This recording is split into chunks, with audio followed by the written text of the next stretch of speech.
তিন গেলে 500। আপনারা যদি পেঁয়াজ লাগাতে চান আমাদের মানিকগঞ্জে হরিরামপুর জেলায় চলে আসুন। শাখা পেঁয়াজ রোপণ করছে লাভবান। এই যে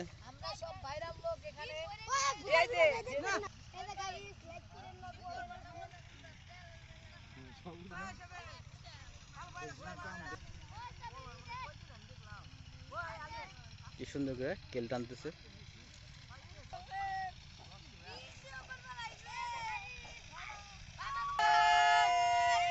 সব ইয়াংস্টার গুলা পান।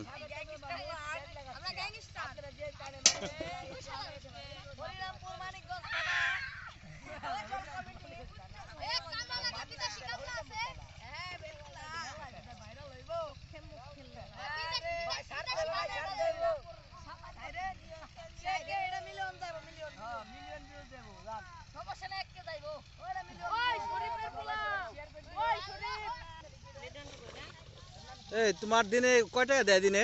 আমার দিনে খায় না 500 টাকা দেয়। তাই না? হ্যাঁ। ভাই এই ক্ষেতটা কি আপনার জমিটা? হ্যাঁ, ক্ষেতটা আমার।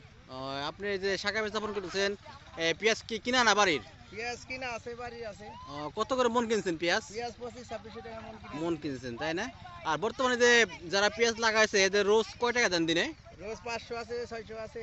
খাইটে? হ্যাঁ, 3 বেলা খাইয়ে। আচ্ছা, আপনি এবার কত মন পেঁয়াজ লাগাবেন, শাখা পেঁয়াজ লাগাবেন? মোটামুটি 30 মণ। 30 মন লাগাবেন। 30 মন কত পাহি আসবো ক্ষেত? 4 পাখি। 4 পাহি লাগাবেন। ঠিক আছে, ধন্যবাদ আপনাকে আমাকে বলার জন্য। আপনি ভালো থাকবেন। ভাই আপনার বাড়ি কোথায়? আমাদের বাড়ি কুড়িগ্রাম। কুড়িগ্রাম? জি। আপনি কি এখানে কি কাজের উদ্দেশ্যে আসছেন? হ্যাঁ, কাজের উদ্দেশ্যে আসছি। আপনাদের রোজ কত দেয় এখানে? আমাদের রোজ হলো 800 টাকা। 800 টাকা? জি। তাই, ঠিক আছে, আপনাকে ধন্যবাদ। ঠিক আছে। ভাই আপনি কি এখানে আমাদের এই মানিকগঞ্জে কাজ করার জন্য আসছেন? হ্যাঁ। আপনি কত দেয় রোজ দিন পরে? আমার দায় 500 টাকা, 550। 500 টাকা না? ঠিক আছে, ধন্যবাদ। আপনারা সবাই কাজ করেন। আপনি কোন দেশ থেকে আসছেন আমাদের মানিকগঞ্জ পেঁয়াজ লাগানোর জন্য? আমি নাটোর থাইছি। নাটোর চাইছেন। আপনি দিনে কয় টাকা দেয়? 500 টাকা। 500 টাকা। 3 বেলা খাওয়া যায় না? হ্যাঁ। ঠিক আছে, আপনাকে ধন্যবাদ। যান আপনি আপনার কাজ করে থাকেন। দেখতে পাচ্ছেন প্রিয় দর্শক, আজ এখানে কিন্তু শাখা পেঁয়াজ রোপণ করা হচ্ছে।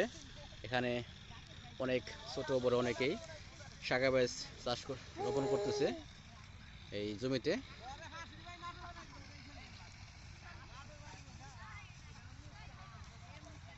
যাই হোক, আপনারা সবাই ভালো থাকবেন। আমার ভিডিওতে লাইক কমেন্ট শেয়ার করে যাবেন।